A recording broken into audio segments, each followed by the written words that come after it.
Благодаря. Успехи в нашата игра. Въпросът е за 2000 лева. Формата на кой вид паста наподобява колела на каруца? Капели Данджело, пене, Руоте ди Каро, радиатори. Я пак. Радиатори. Радиатори. Започвам разсъжденията. Капели ди Анджело знае, че е много финна паста тип спагети.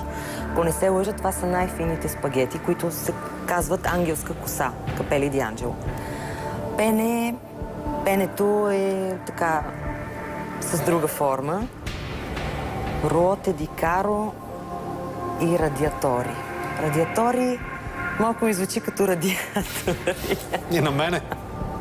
Колебая се между Руоте ди Каро и радиатори със сигурност. Значи Капели ди Анджело и пене ги изключвам.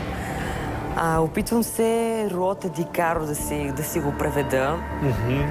Каро, ако не се лъже, е мил, драг, скъп, тъй като аз съм в процес на изучаване на италиански в момента. Обаче, колела на каруца някакси към Руоте ди Каро ме влече.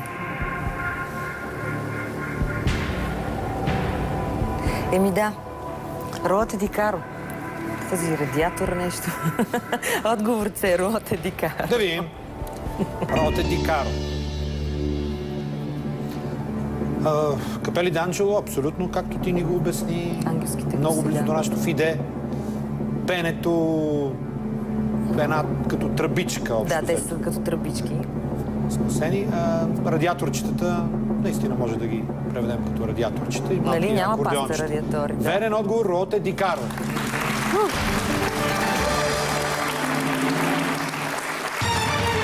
Каро е каруца.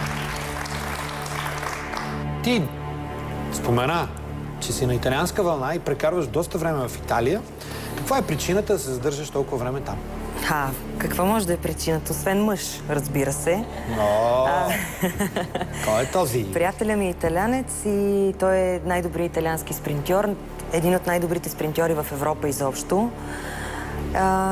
Няма как да е. Работа.